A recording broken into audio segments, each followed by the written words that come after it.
focar mais em dor no quadril, que é uma dor muito comum. Então, estamos a vivo aqui também no YouTube, no Facebook, tá? Hoje é uma live, então estou com o doutor Inácio Ventura, que é ortopedista, especialista de quadril, joelho, medicina regenerativa. Conheci ele lá em Campinas, no Orto Regen, que é uma primeira pós-graduação do Brasil de medicina regenerativa, e a gente sempre troca uma ideia.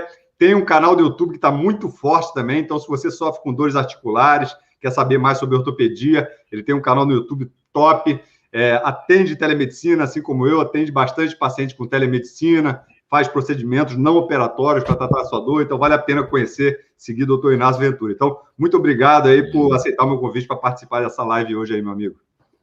Pô, obrigado. Eu que agradeço, né? Uma honra aqui, convite do cara que eu admiro tanto, cara pioneiro aí, tanto na parte de medicina integrativa, quanto de medicina regenerativa, da ortopedia, e um dos primeiros a enxergar todo esse potencial aí, o valor desse trabalho de fazer uma comunicação digital bacana, né? De dar informação para a população.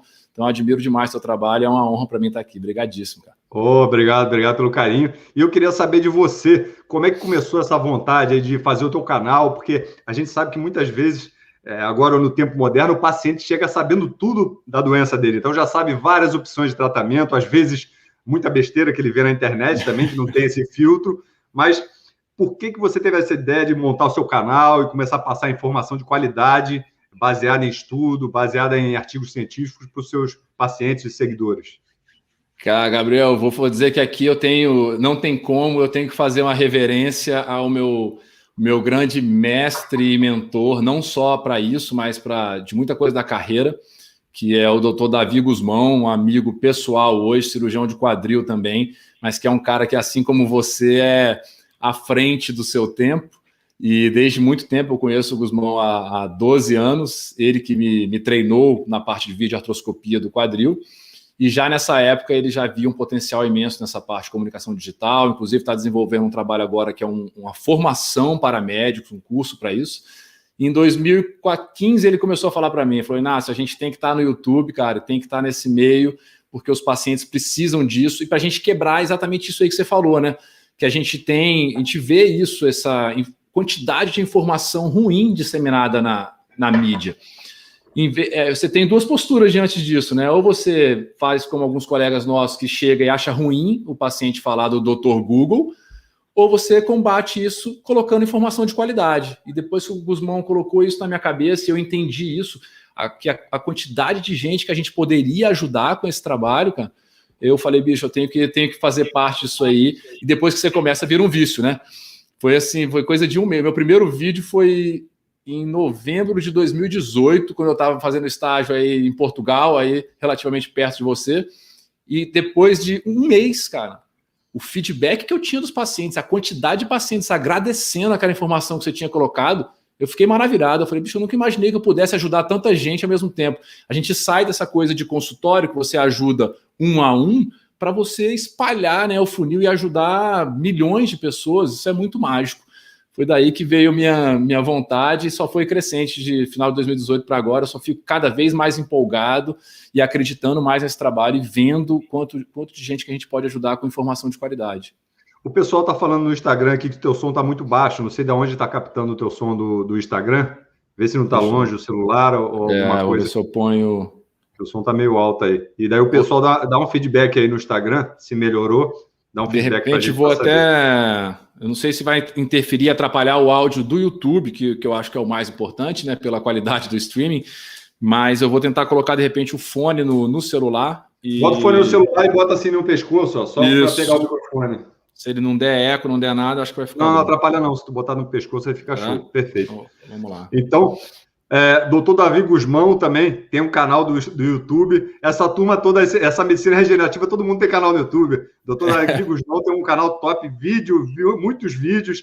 Eu já vi, eu acho que um podcast de você com ele, com o microfoninho bonitinho, todo o estúdio todo top. Então, muito bom também o canal. Então, quem sofre de dores, que está aqui nessa live hoje, vale a pena seguir também o Dr. Davi Guzmão. Então, você atende em Brasília, o Guzmão e vai atender em São Paulo também, né? Vai começar a atender em São Paulo. Isso, eu atendo hoje em dia presencialmente aqui em Brasília, que é a minha terra, né? Apesar de eu ter feito... Tá baixo ainda, o áudio do Instagram tá baixo ainda, o pessoal tá falando. Tá baixo? Vamos ver aqui, o microfoninho, será que ele não conectou aqui? Vê lá.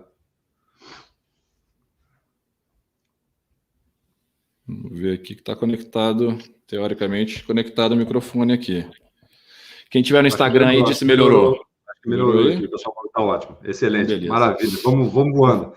Então, hoje vamos falar de medicina de dor, de ortopedia, também de medicina regenerativa, essa opção que a gente está vendo no mundo todo. Você já viu isso em Portugal, eu já estou vendo na Itália, aqui em Londres, como é avançada a medicina regenerativa e como o Brasil está atrasado. Aqui, os pacientes já chegam no consultório querendo fazer PRP, que é o plasma rico em plaquetas.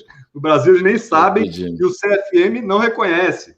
Então, uma coisa que já se faz há 20 anos aqui na Europa, eles não reconhecem. Então, é complicado, né? O Gobi, lá na Itália, já faz há 30 anos. Ele falou, faço a PRP há 30 anos já. E a gente está ainda querendo validar o PRP ainda, ele já faz há 30 anos. Então, me diz só uma pergunta, que muita gente tem dor no quadril e fala assim, vocês já ouviram isso muito, com certeza. Ah, doutor, acho que eu tenho um bursite aqui no quadril. A bursite é a dor mais comum no quadril ou não é? Talvez seja, tá? Pelo menos assim, eu vou dizer, galera, que pelo menos a dor que o paciente saiba descrever o diagnóstico, talvez seja. Infelizmente, muitas das vezes que ele fala que é bursite, não é, né? É que, na verdade, aí tem uma dupla coisa. Tem o termo bursite é muito comum e muitos dos nossos colegas, infelizmente, às vezes sem nem examinar o paciente direto, antes de saber o que é, diz para o paciente que é bursite. Então, aí tem as duas coisas aí, os dois vieses, mas, sem dúvida, de um consultório geral de quadril, de alguém que não tenha um trabalho de mais especializado, vamos dizer assim, eu acredito que seja o equivalente à condropatia patelar do joelho seria a bursite do quadril, sim. Na minha realidade, não é. Os pacientes já chegam a mim depois de muito triados, né? Então, eles veem assim, os casos mais complexos que já passaram em muitos colegas e acabam chegando a mim. Mas de um consultório habitual de cirurgião de quadril, eu diria que a bursite deve ser, sim, o número 1 de procura de paciente. Claro que falando aí naquele contexto de bursite, englobando toda a síndrome dolorosa do grande trocânter, né? Que grande parte é uma tendinite do glúteo médio, uma tendinite do glúteo mínimo, mas que chega com o diagnóstico de bursite. Maravilha, maravilha. E me diz uma coisa, o joelho a gente sabe que é uma articulação de carga e tem muito desgaste por causa do peso, sobrepeso ou uma falta de alinhamento, né? Aquela pessoa que tem o joelho para dentro ou para fora, que a gente chama de varo e valgo, e o quadril também é uma articulação de carga. A artrose, você vê muita artrose nos pacientes com dor no quadril, e qual a limitação inicial que ele pode estar sentindo que ele tem que acender aquele alarme para procurar um médico? Eu vou até assim dizer, antes da gente fechar no diagnóstico com artrose, eu sempre digo assim, os pacientes perguntam muito, quando é que eu devo me preocupar com a dor de um quadril? Claro que tem vários red flags, vamos dizer assim, né? Vários sinais de alerta para você falar assim, pô, acho que está na hora de procurar um médico. Mas a gente tentar direcionar, deixar claro que assim, qualquer dor, gente, que não está melhorando com o passar do tempo, precisa de avaliação médica. É simples assim. E isso caracteriza já muito os quadros iniciais de artrose. É aquela dor que você faz repouso e ela alivia no começo, depois o que aliviava antes já para de funcionar depois. Então, isso tem que acender o alerta e você prestar atenção de que pode estar, assim, com sinal de artrose. Outro fator muito determinante que diz assim, direciona para um problema dentro da junta do quadril, que não é uma tendinite, não é qualquer outra coisa, é a dor na frente do quadril. Então, aquela dor na região anterior do quadril, muitas vezes que irradia para a virilha e que o paciente sente assim como uma dor profunda. Eu pergunto ao paciente, vem cá, você palpa a sua dor? Ele fala, não, eu não consigo palpar, Inácio, é lá dentro. Então, se você tem uma dor que está piorando ou que não está melhorando, que você não palpa ela, que é na região anterior do quadril, você tem grande chance de estar com um início de artrose do quadril. Se associado a isso, você tem aquela restrição de movimento, especialmente para dobrar o quadril e juntar os joelhos, que aí o paciente nota muito no cuidado com a higiene dos pés, calçar meias, calçar sapatos, entrar e sair do carro, mandatório. Pode saber que você tem grande chance de estar com o processo inicial de artrose se você tem dificuldade para fazer esses movimentos e é uma dor que não tem melhorado e é na frente do quadril. Então, a gente tem muitos pacientes que chegam, eu notei que estava meio difícil para cruzar uma perna em cima da outra, para vestir uma meia, mas foi deixando, foi piorando, e já chega com a limitação da mobilidade muito alta, né? Então, às vezes, já com quadro avançado de artrose, porque nem sabia que tinha artrose, mas ia levando, empurrando com a barriga. Então, sempre buscar um médico, não só para ver o que você tem no quadril, que muitas vezes uma dor do quadril pode ser irradiada de outro lugar, da coluna, pode ser de um órgão pélvico, uma dor no rim pode dar dor no quadril, uma dor da bexiga pode dar na dor no quadril, um câncer abdominal, não querendo botar bucharia em ninguém, mas também pode dar dor no quadril. Então, a gente tem que fazer sempre uma investigação. E nada melhor do que você ir no seu médico, um médico de confiança, que esteja atualizado, para você fazer o check-up. E me diz uma coisa, a gente sabe que a população está aumentando a idade, né? A gente está vivendo mais, mas às vezes eu não vejo isso com bons olhos, porque eu penso assim, eu não gostaria de viver tanto se fosse para ter uma vida, tomar remédio, ficar na cama, esquecer o nome dos familiares, ficar aquela zoeira toda na vida. Eu não gostaria de viver tanto para ter uma vida de má qualidade. Quem já tem artrose no quadril hoje, 2021, está fadado a não andar daqui para frente, ou tem como estacionar essa doença? Como é que é a sua visão de medicina regenerativa sobre a artrose hoje em dia? Eu vou dizer que aí tem alguns pontos, Gabriel, que a gente pode falar, que um deles importante, isso aí é realmente, se a gente quer viver muito, não interessa viver muito, sobreviver muito, é viver com plenitude, né? Viver bem. Então só interessa você viver bastante se for para você chegar bem até seus últimos dias, concordo plenamente contigo.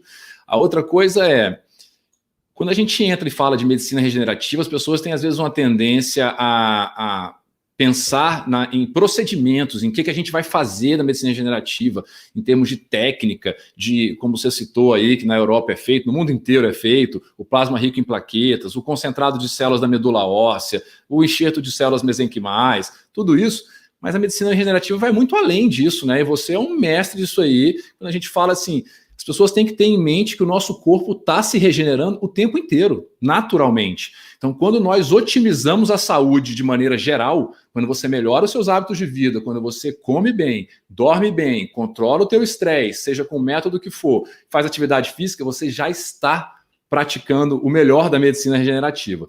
Então, eu acho que isso é a base de qualquer tratamento conservador da artrose, e aí sim, após isso estar sendo feito, você já ganhou grande capacidade de talvez estabilizar o seu processo artrósico, ou fazer com que ele demore tanto para evoluir que você vai ter a sensação de que ele está estabilizado.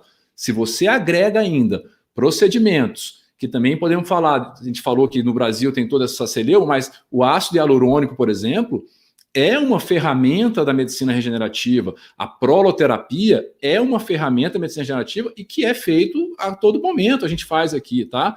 Então, são medidas que ajudam muito a frear essa evolução da artrose, seja no quadril, seja no joelho, mas eu acho que sim, hoje a gente tem um leque de recursos que para o paciente que entende isso, compreende, segue esses hábitos saudáveis e ainda utiliza desses recursos, uma suplementação adequada de alguns micronutrientes e macronutrientes e a utilização desses métodos infiltrativos, eu acho que a gente consegue, assim, dar, vamos dizer, mais de uma década, talvez, para um quadril que esteja com artrose inicial. Oh, maravilha, maravilha de resposta, muito bom. E a gente sabe que a medicina regenerativa, como o nome diz, não é a medicina paliativa, né? A paliativa que só quer tratar o sintoma. Então, regenerativa é porque a gente busca uma regeneração. Só que quem faz a regeneração é o próprio corpo do paciente, né? Então, por isso que a importância dele pensar na regeneração também quando está se alimentando, com a qualidade do seu sono, com a atividade física, tudo isso é regenerativo. E eu tive essa semana, fiquei muito feliz que eu recebi uma mensagem de uma paciente que ela falou que antes de comprar a suplementação que eu passei, começar a fazer as atividades físicas que o personal passou, ela já começou a dieta nutricionista e ela melhorou 90% da dor só com a dieta. Ela melhorou 90%. Eu falei, pô, meu Deus do céu, se a dieta é tão poderosa assim, meu Deus do céu, e a gente não liga para isso. Eu sei que tenho certeza que tem paciente aqui, tem muitas pessoas que já foram no médico por dor, escutaram do médico, e você escuta também os pacientes falando isso. Olha só, você tem artrose, não tem o que fazer, você tem que acostumar a conviver com a dor, e quando for a hora a gente bota uma prótese em você. É verdade ou é mentira minha? Demais, demais, né? Eu acho que a visão, tudo que para mim, assim, a gente que estuda esse tipo de medicina bem integral, de enxergar o ser humano como um todo, toda vez que me vem com qualquer conduta, assim, que o paciente conta que ouviu, ou mesmo o paciente acredita muitas vezes, muito simplista, me incomoda profundamente, né? Porque eu falo, os pacientes falam, nosso corpo é tão complexo, são tantos processos ocorrendo ao mesmo tempo, para a gente dizer assim que. E hoje a medicina evoluiu tanto que você fala assim, não tem o que fazer. Calma lá, a gente sempre tem o que fazer. O que existe tem que trabalhar com uma realidade, dizer, tá bom, temos esse caminho, mas a chance de dar certo é de tanto. Se eu fizer tal coisa, a chance de dar certo é tanto. Então, não existe um caminho único, gente. Existe hoje a medicina e nós, médicos como o Gabriel e eu, a gente foi fazer esse curso em Campinas por isso. Vamos aqui também dar um salve para o professor Lana, que nos formou, que ele colocou muito disso na nossa cabeça. A gente sempre tem o que oferecer. Nós temos hoje um médico bem preparado, tem que ter um leque amplo de coisas para te oferecer, desde o tratamento mais básico, desde quase fazer nada, ele como médico, mas te indicar uma boa fisioterapia com um bom profissional e ajustar a tua alimentação e melhorar o teu metabolismo, até um tratamento cirúrgico de excelência. Então, olha a quantidade de coisas que a gente tem nesse meio para oferecer. Eu fico agoniado quando eu escuto isso. Me disseram que era isso e pronto. Pera lá, né? Até porque a gente tem que lembrar que o paciente não é uma junta só, né, Gabriel? Então, muitas vezes ele vem lá e fala assim, não, essa artrose aqui, o médico disse que era só cirurgia, pronto, que eu tenho que botar a prótese. Tá bom. Se você não corrige o resto que levou a essa artrose, você vai só ficar esperando, por exemplo, chegar a hora da prótese do joelho também, ou chegar a hora da cirurgia da coluna, você vai ficar aguardando cirurgia o resto da sua vida, ou você vai tratar, melhorar a sua base, para evitar que outras doenças venham, né? Com certeza, com certeza. Por isso que a gente fala muito, e a primeira vez que eu ouvi esse termo foi com o professor Fábio Lana, lá em Campinas, do preparo do solo, que é você dar os nutrientes, dar toda a preparação hormonal, tudo que o corpo precisa para regenerar.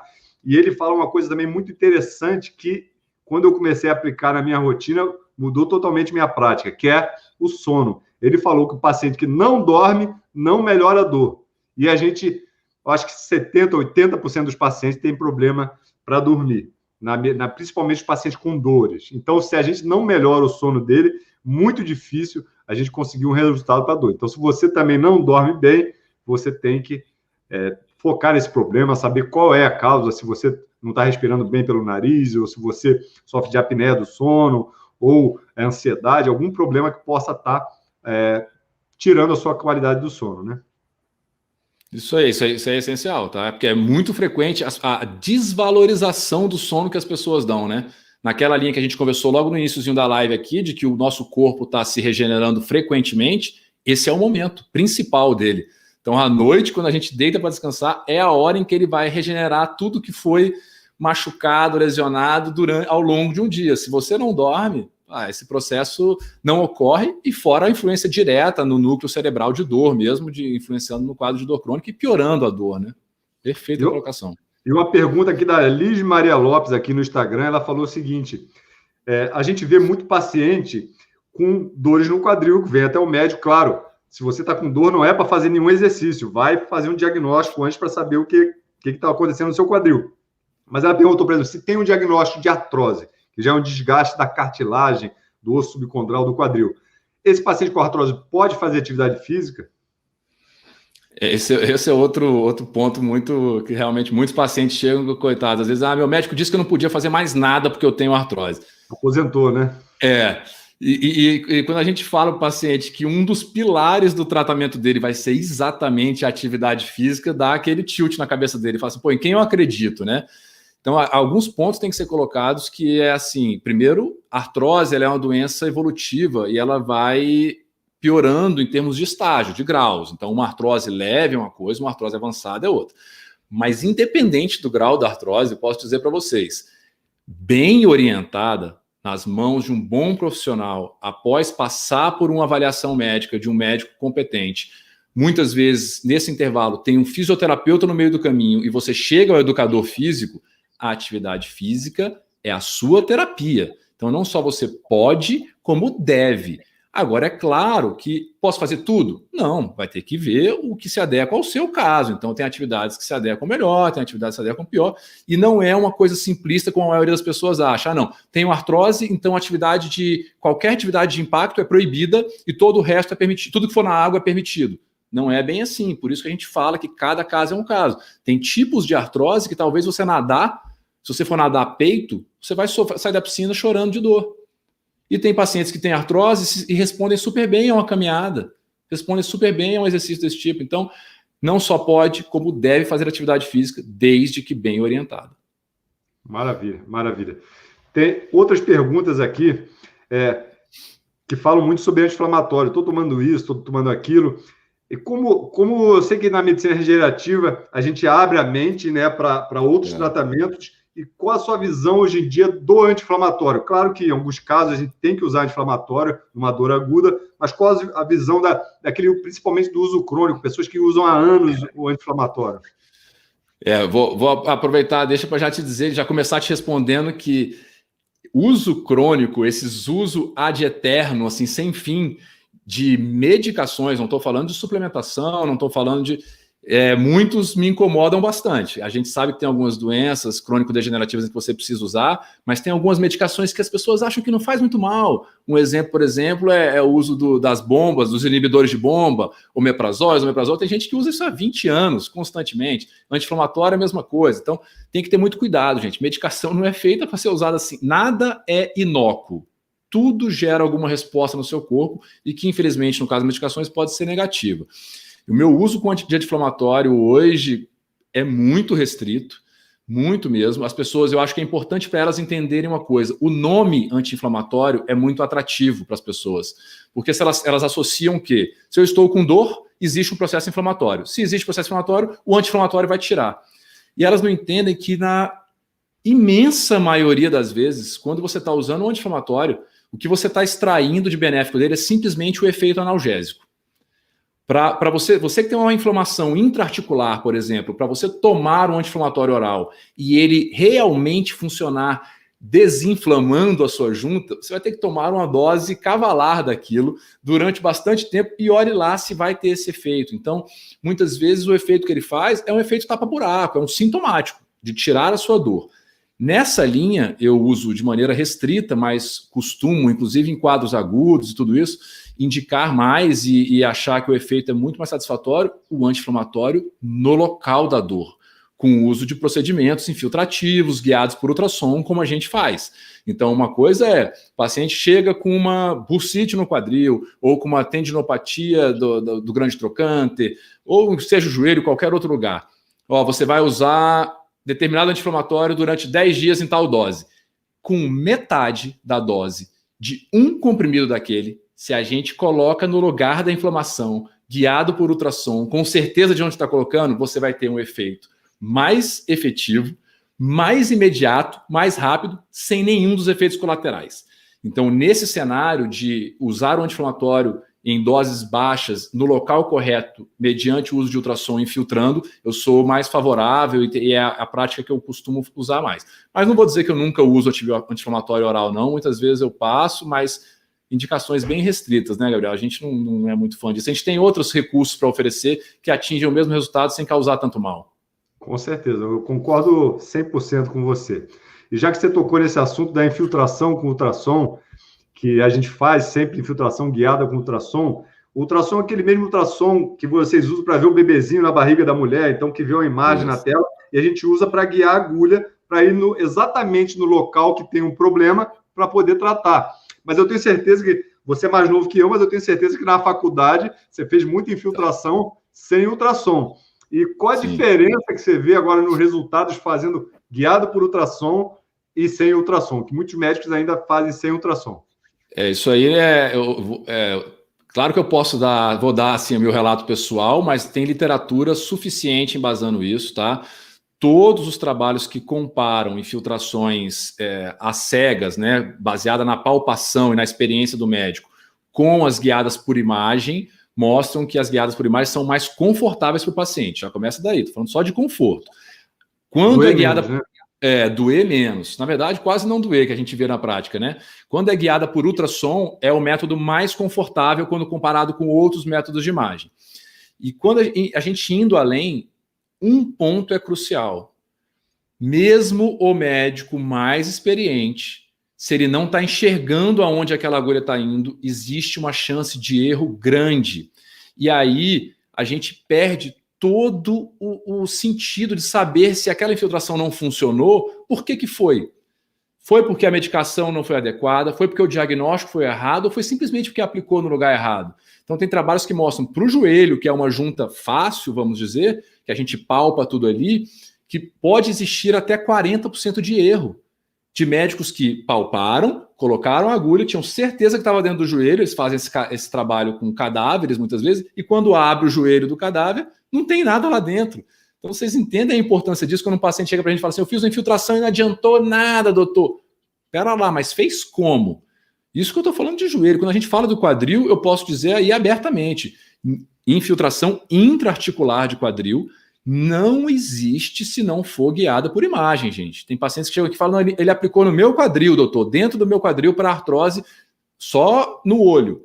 Se ele acertou, foi acertar na loteria. Isso é igual achar agulha no palheiro, tá? Filtração de junta profunda como o quadril tem que ser visualizada. Então o ultrassom, ele é seguro, ele não emite radiação, ele transforma o procedimento num procedimento mais confiável, com maior acurácia. Você tem simplesmente a certeza de onde você colocou a sua medicação, porque você vê o líquido entrando no lugar que você queria.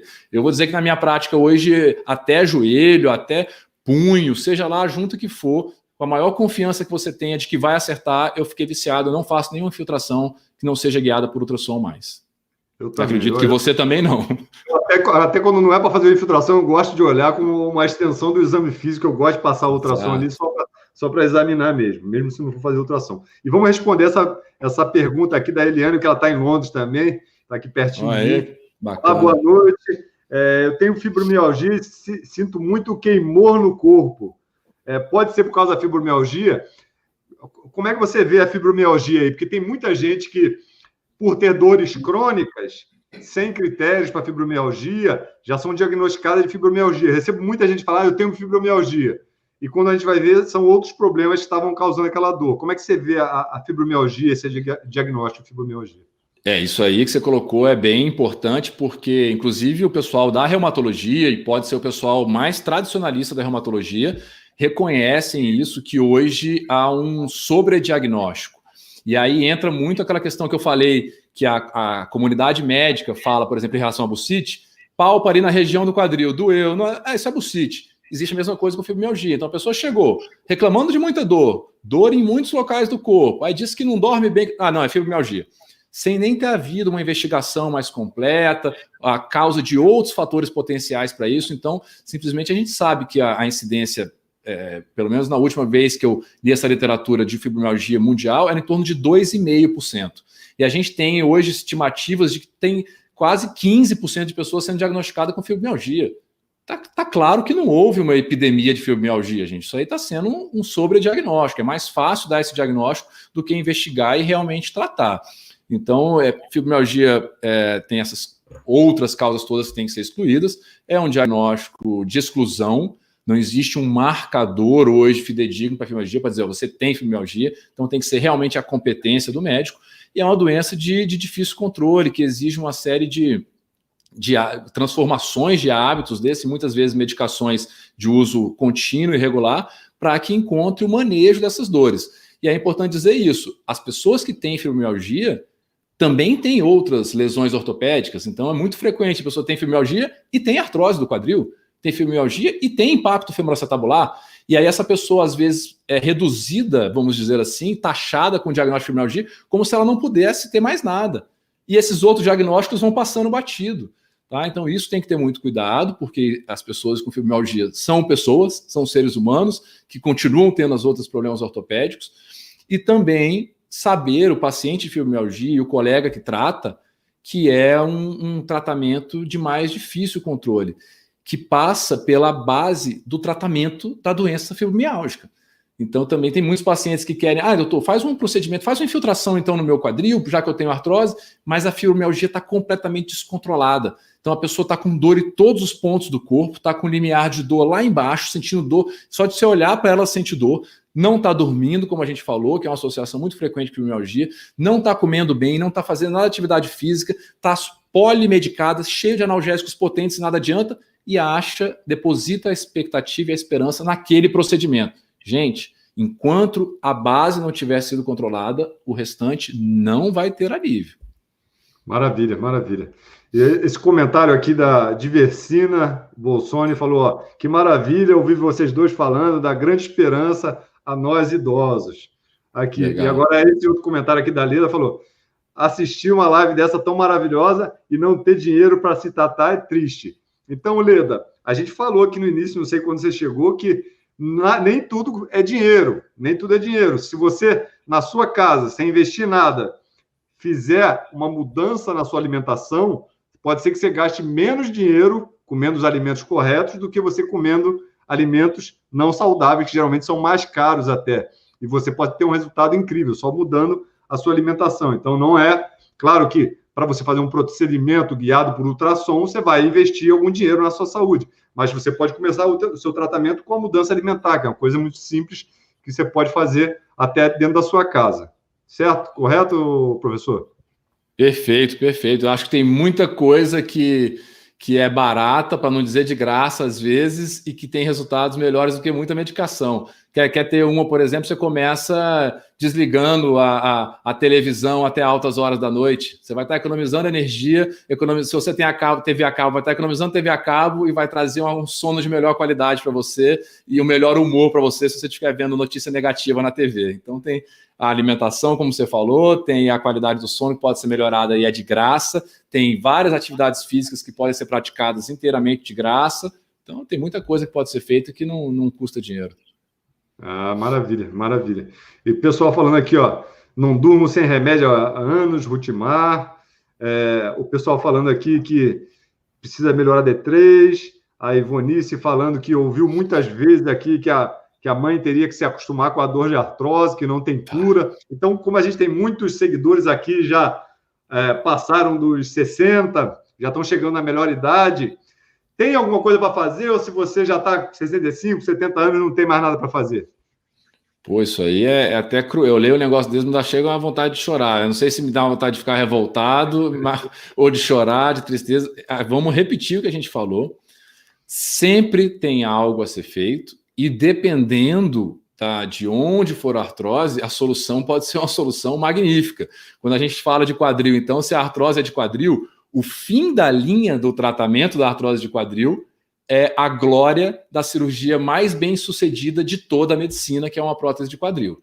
Então, você dizer que, seja lá o grau da artrose que for, seja lá a idade que for, que você não tem mais o que oferecer para um paciente, eu enxergo como crueldade quase, tá? A gente sempre tem como oferecer algo ao paciente, e isso é preceito de Hipócrates, né? Da gente saber que aquela coisa assim, de curar nem sempre, mas dar alívio sempre, confortar sempre. Então, você sempre tem como dar alívio, mesmo nas doenças que não tem cura. Sendo que a artrose, a gente não tem cura, mas tem um controle muito efetivo hoje, com todas essas medidas que a gente já discutiu aqui, e tem solução.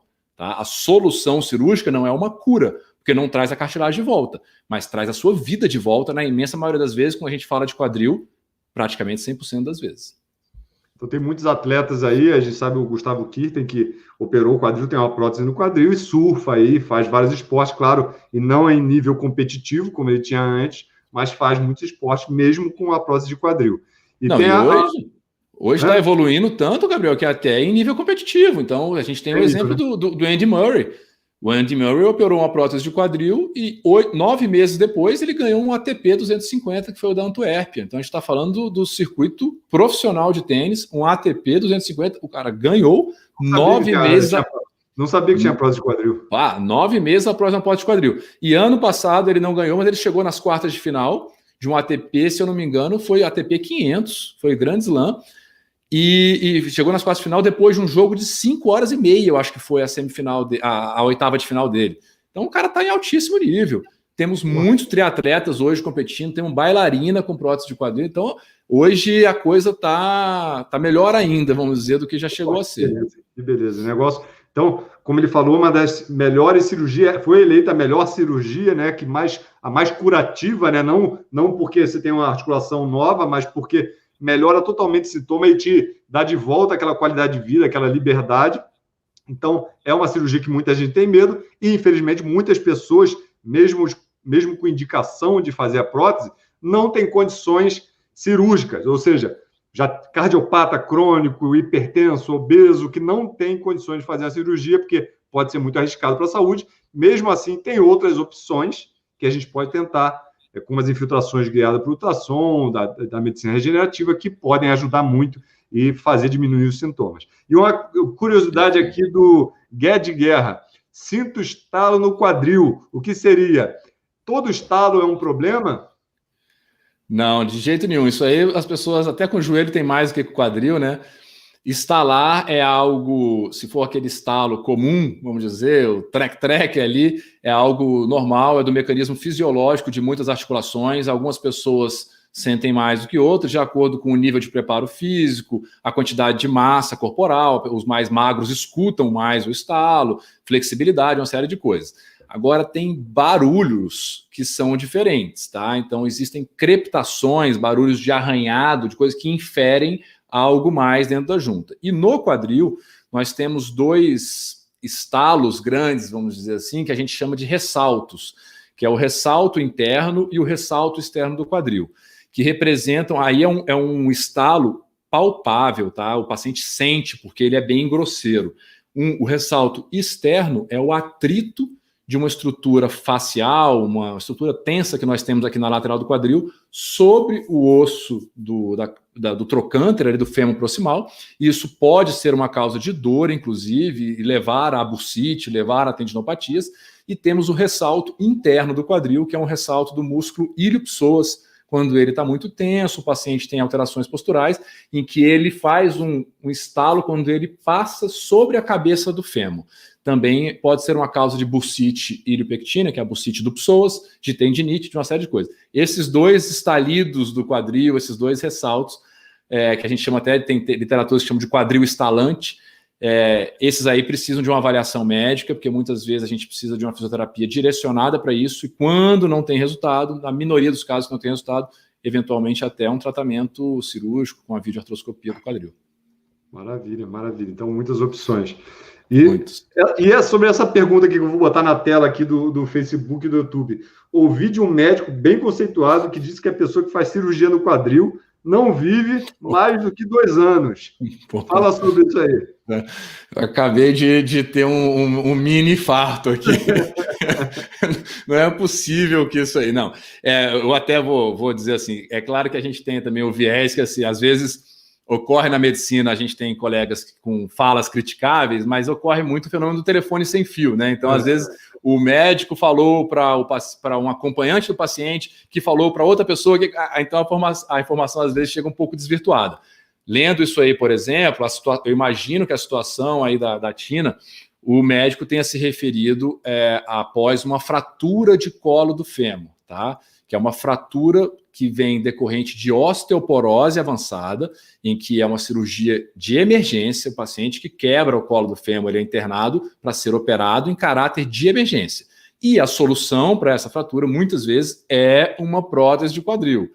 Então, uma cirurgia da bacia aí. E que se esse paciente não for operado em tempo hábil, nas primeiras 48 horas, é sim uma cirurgia, uma fratura com uma taxa de morbimortalidade alta. Ou seja, são pacientes que nos próximos o primeiro ano ou nos próximos 2 anos de vida, tem grandes chances de ir a óbito, tá? Grande parcela desses pacientes, em torno de 30%, pode chegar nesses 2 anos ir. Mas isso aí foi uma coisa da cirurgia do quadril? Não. Isso foi uma coisa do quê? Da fratura que gerou, na verdade, da saúde global do paciente que sofreu uma fratura de colo do fêmur. Então, o paciente que sofre fratura do colo do fêmur é porque ele tem uma osteoporose avançada e normalmente é um paciente que já tem complicações cardiovasculares, já tem problemas pulmonares, já é um diabético descompensado. Então, o quadro em si do paciente é que leva a números desanimadores nos tratamentos para a fratura do colo fêmur que precisam de cirurgia da bacia, às vezes prótese, às vezes outras fraturas são fixação com placa e parafuso. Não é um problema da cirurgia. A cirurgia entrou de gaiato. Muitas vezes, se não houvesse a cirurgia, em vez do paciente sobreviver e viver esses 2 anos bem, às vezes ele faleceria naquela internação mesmo. A prótese ou a cirurgia fez com que ele vivesse os próximos anos ainda. Com certeza. Como eu fiz residência em hospital público, a gente via muitas vezes idosos internando com fratura, esperando cirurgia e por problemas que eles sabem que tem no Brasil. A cirurgia era cancelada um dia, o paciente ia a óbito, esperando uma cirurgia ainda e não conseguia operar nesse tempo de ouro que deveria ter sido operado, né? Então, triste demais, complicada, né? A situação do Brasil, ainda muito triste. E eu queria saber se você está gostando dessa live aqui. A próxima live que eu fizer com o doutor Inácio, eu vou botar uma gravata também, que ele está muito mais elegante que eu. Se você estiver gostando, curte aí essa live, compartilha, para a gente poder alcançar. O pessoal está gostando aí. Mas bota a gravata na próxima ou não bota a gravata? Eu quero saber se eu boto a gravata. Responde para mim aí. Faz a enquete aí, ou eu tiro a gravata, né? Vou ficar mais informal, porque afinal... Eu tô meio pescoçudo aí, que a camisa nem fecha aqui, meu amigo. Tá engordando o pescoço. Fazer a enquete. Gabriel, bota a gravata ou Inácio tira a gravata? Afinal de contas, já são quase 9 horas, pelo menos aqui no Brasil, 9 horas, já é hora de relaxar, não é mais de estar formal. Aqui é meia-noite. Aí. Aqui, ó. Então, mais uma pergunta para você, para a gente responder aqui o Daniel Raul. Qual a opinião da quiropraxia para o quadril? Essa é contigo aí. Eu vou dizer o seguinte, Daniel. Eu não me arrisco. Eu tenho acho que uma das características que eu tenho, que eu gosto, é a humildade. É a humildade. Eu não me arrisco a dar uma opinião formal, ainda mais no nível assim de uma opinião que um paciente está me pedindo, sem ter o mais profundo conhecimento sobre aquilo. E eu admito a minha ignorância em relação à quiropraxia, tá? Eu vi outro dia, inclusive, uma live mesmo, um colega dizendo que a quiropraxia não é uma prática reconhecida como prática médica, então esses detalhes técnicos me fazem duvidar um pouco, às vezes, da coisa, mas eu não tenho conhecimento técnico mesmo para dizer se concordo ou não concordo. O que eu posso dizer é, de modo geral, do pouco que eu conheço, eu não... É muito geral isso, quiropraxia para o quadril. Para qual o problema do quadril? Você fala assim, quiropraxia para a artrose do quadril, eu desconheço qualquer trabalho que mostre efetividade desse tratamento para a artrose do quadril. Logo, é um tratamento que eu não aconselho para os pacientes. Eu acho que nós temos métodos e técnicas muito mais eficientes, mesmo técnicas de terapia manual, de manipulação, na mão de profissionais competentes, de fisioterapeutas bons, eu tenho resultados bons, positivos, com fisioterapeutas que sabem fazer com isso. Não necessariamente a quiropraxia não é a que eu, pessoalmente, goste mais, talvez até mesmo por desconhecimento, tá? Mas realmente não é uma que eu indique muito, não. O que não quer dizer que não seja boa, porque se a gente não tem conhecimento, eu também Exato. Não tenho muito conhecimento, mas tem muita coisa que quando eu me formei não tinha conhecimento, e o Inácio com certeza também, e que agora eu tenho conhecimento, eu vejo como eu estava cego para coisas tão importantes. Pode ser que a quiropraxia seja uma dessas, e a gente culturalmente venha a indicar todo paciente para quiropraxia, não tem como eu saber hoje. Admito minha pura ignorância mesmo em relação ao tema. Dois ignorantes aqui, então. Então, o pessoal falou, parabéns pela live, muito, muito bom, de Pelotas aqui, e estão perguntando aí onde que você atende. A gente falou no início, mas repete aí onde você atende aí, e os contatos de rede social para o pessoal poder entrar em contato com você. O meu consultório principal, vamos dizer assim, a minha casa é aqui em Brasília, no Distrito Federal, tá? Então, atendo aqui em Brasília presencialmente. Estou iniciando a agenda em São Paulo, provavelmente no mês de março ou abril, São Paulo capital. Então eu vou divulgar isso aí nas redes, todo mundo vai ter acesso. E felizmente, hoje em dia, tem essa possibilidade da telemedicina. Então, via telemedicina, eu tenho atendido pacientes aí do mundo inteiro, como o Gabriel deve ter atendido também, gente da Europa, dos Estados Unidos e do Brasil inteiro por telemedicina. Tem sido muito bacana essa experiência, tendo um feedback muito legal dos pacientes. Os pacientes estão impressionados com o quanto de coisa bacana a gente consegue fazer por telemedicina. Para quem quiser mais informações, tem tudo nos meus perfis, no @doutor.inaccioventura Facebook e Instagram, vai achar todos os meus contatos e tem meu direct, pode falar comigo e eu tiro as dúvidas. O meu canal do YouTube também tem, no Dr. Inácio Ventura, e meu site também tem todas as informações no inacioventura.com.br.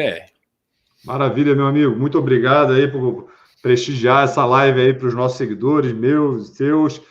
Espero que todo mundo que me siga, que não conhecia o Dr. Inácio Ventura, vai lá no canal dele no YouTube ou no Instagram, na plataforma que você gostar mais, ou no Facebook, para conhecer os conteúdos de saúde que ele bota, que eu sou sempre ouvinte dele, estou sempre vendo vídeo novo, aprendendo muito, que ele tem uma profundidade no assunto muito grande. Então, um prazer imenso, muito obrigado. E depois, dá a finalização aí, dá uma mensagem final aí, que a live é sua hoje. Eu acho assim, vou repetir aqui o meu agradecimento do início. Eu acho que tem algumas, não são muitas pessoas, mas algumas poucas pessoas, a gente até citou algumas delas aqui na live, tem essa característica de se doarem aos outros, né? E de perceberem que a gente não cresce sozinho e que a gente tem que fortalecer uma comunidade médica, de pacientes, de profissionais da saúde, em prol sempre de favorecer o bem maior, favorecer a todos. E você tem essa generosidade aí, essa live nada mais é do que o exemplo disso. A gente vê o que você é hoje em termos de repercussão, um médico admirado largamente no mundo e aqui no Brasil, simplesmente uma sensação, um cara que pioneiro de tudo, como eu falei, da medicina generativa, da medicina integrativa, da comunicação digital, com canais fortíssimos, com milhões de seguidores. É um absurdo o efeito e o bem que você faz para a saúde das pessoas, e você ceder um pouquinho disso, compartilhar isso, me convidar para poder participar disso, eu realmente fico muito lisonjeado e muito agradecido. É assim, realmente uma oportunidade única para mim. Obrigado pela generosidade, por querer fazer outros colegas crescerem junto contigo aí, que eu acho que é assim que a gente espalha o bem, faz mais bem para os nossos pacientes. Então, realmente, só tenho a agradecer. Acho que é muito bacana tudo que é de iniciativa para divulgar informação em saúde. Os pacientes te adoram. Vou ter o maior prazer em receber aí nas minhas mídias e no meu canal todos os seguidores teus que quiserem vir, se interessarem por conteúdo da saúde articular, especialmente do quadril e joelho. Temos bastante conteúdo para oferecer para eles e vou agradecer demais a cada um que vier aí.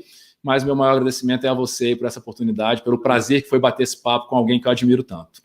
Eu que agradeço aí e estou sempre sugando conhecimento. Essa live é uma maneira da gente sempre pegar conhecimento dos colegas aí, principalmente, que eu gosto muito, os que já têm o conhecimento da medicina regenerativa, como você, que está sempre na liderança, já conhecia a medicina regenerativa antes de mim, então, muita experiência, né, e muito resultado que a gente quer, porque tudo que a gente faz, na verdade, a alegria do empresário é ganhar muito dinheiro, o do advogado é vencer aquela batalha lá no tribunal. Agora, no médico, é uma alegria simples, o paciente voltar para ele e falar: doutor, melhorei, graças a Deus. Pô, isso aí você abre um sorriso e você fica o dia inteiro bem, né? Então, a gente podendo ajudar, tanto no consultório, quanto ajudar também na internet, isso é a alegria que a gente leva, né? Essa profissão tão bonita que a gente pode ajudar tantas pessoas. Sem dúvida. O sorriso no rosto é o nosso maior recompensa, né? O sorriso no rosto é contagiante. Um abraço a todos. Até mais. Muito obrigado a todos. Abração, gente.